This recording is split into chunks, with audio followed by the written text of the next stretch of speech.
Olá, hoje a gente vai mergulhar nas ideias centrais de um livro que é, olha, poderoso. 365 dias com autodisciplina, de Martin Meadows. A grande sacada aqui é tentar entender por que, num mundo com tanto conforto, parece que ter autodisciplina está cada vez mais difícil, sabe? E claro, o mais importante, como é que a gente faz para fortalecer isso?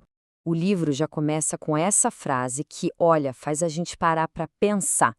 Nossa natureza humana básica não mudou desde os dias de Ouzouk. Aí a gente para e pensa, tá, mas quem é Ouzouk? E é aí que está o pulo do gato. Entender quem foi essa figura é a chave para tudo que a gente vai ver aqui.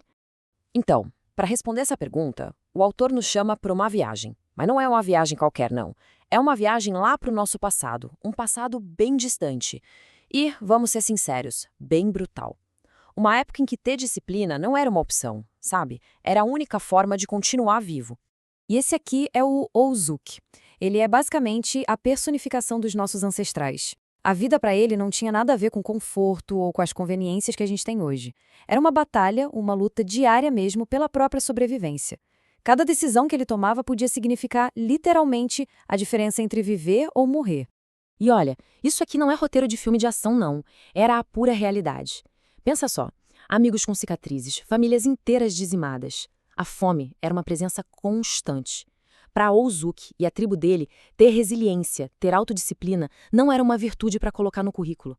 Era a ferramenta de trabalho deles, a única garantia de que talvez vissem o sol nascer no dia seguinte. Ok, agora vamos dar um salto no tempo. Um salto gigante de milhares de anos. A gente sai desse mundo do Ouzouk e aterrissa direto no nosso. E é aqui que o autor apresenta o grande paradoxo, a ideia central do livro. Esse comparativo aqui mostra a diferença de uma forma, assim, cristalina. A gente saiu de um cenário de perigo constante, de comida escassa, que forçava uma resiliência absurda, para um mundo de segurança e conveniência total. Hoje, a comida está a um clique de distância, né? Os perigos físicos são mínimos. Só que toda essa facilidade, toda essa moleza, ela veio com um preço. Um preço que a gente não esperava pagar. E é exatamente essa pulga que o Meadows coloca atrás da nossa orelha. Será que todo esse conforto, essa falta de desafios reais e imediatos, acabou atrofiando o nosso músculo da força de vontade? É como se a gente tivesse trocado a luta pela sobrevivência, pela luta contra a procrastinação e, sinceramente, parece que estamos perdendo feio essa batalha. Tá, então peraí. Se o grande problema é o excesso de facilidade, a solução seria criar dificuldade? Parece contraintuitivo, né? Mas é exatamente essa a proposta do livro. Uma mudança de mentalidade que é radical, mas que no fundo é extremamente poderosa. Essa ideia é o que ele chama de viver o caminho difícil. E calma, não é sobre se torturar ou sofrer à toa, é sobre ter uma estratégia. É sobre escolher deliberadamente fazer o que é mais difícil, não porque a gente precisa para sobreviver, mas porque a gente precisa para fortalecer a nossa mente. É sobre prosperar, não apenas sobreviver. Essa frase do Thomas Paine, aquilo que obtemos com muita facilidade, valorizamos muito pouco, resume isso perfeitamente. O valor de verdade não está só na conquista, mas no caminho, no esforço que a gente coloca naquilo. Quando a gente rala por alguma coisa, o resultado tem outro sabor, né? Ele se torna parte da gente. O lance todo é uma mudança de perspectiva. É parar de olhar para um desafio e ver um muro gigante com uma placa de pare e começar a enxergar como se fosse um obstáculo numa pista de corrida. Vai nos testar? Sim. Vai nos fortalecer? Com certeza. E com prática, a gente aprende a saltar por cima. Beleza, a filosofia é genial, a gente entendeu. Mas como é que se faz isso no dia a dia, na prática? Como alguém começa a viver o caminho difícil sem precisar sair para caçar o próprio jantar?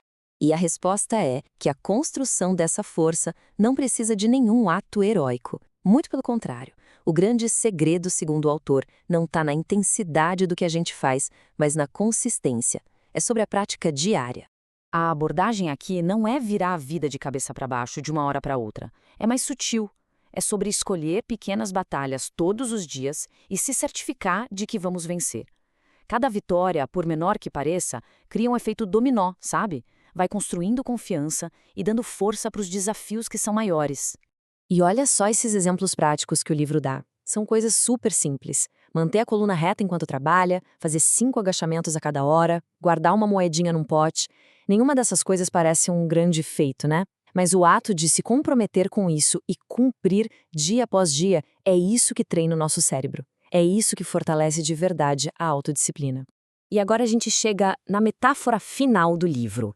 E é uma imagem que, para mim, redefine completamente o que a gente pensa sobre ser uma pessoa disciplinada. Essa, para mim, é talvez a ideia mais libertadora de todas. Treinar era como varrer o chão. Pensa nisso. Só porque a gente varreu uma vez, não quer dizer que o chão vai ficar limpo para sempre. Todo santo dia a poeira volta. E todo santo dia a gente tem que varrer de novo. A autodisciplina não é um troféu que a gente ganha e pronto, acabou. É um processo, uma prática diária. Ninguém acha estranho ter que varrer a casa todo dia, né? Com a disciplina, é a mesma coisa. E é com essa imagem que a gente fecha a nossa análise. A autodisciplina, no fim das contas, não é sobre chegar a um destino perfeito, mas sim sobre o ato diário de manutenção. É sobre pegar a vassoura todo dia, mesmo quando não se está com a menor vontade. A questão final, então, não é se a poeira vai voltar, porque ela vai. A verdadeira pergunta é: qual é a primeira poeira que precisa ser varrida hoje?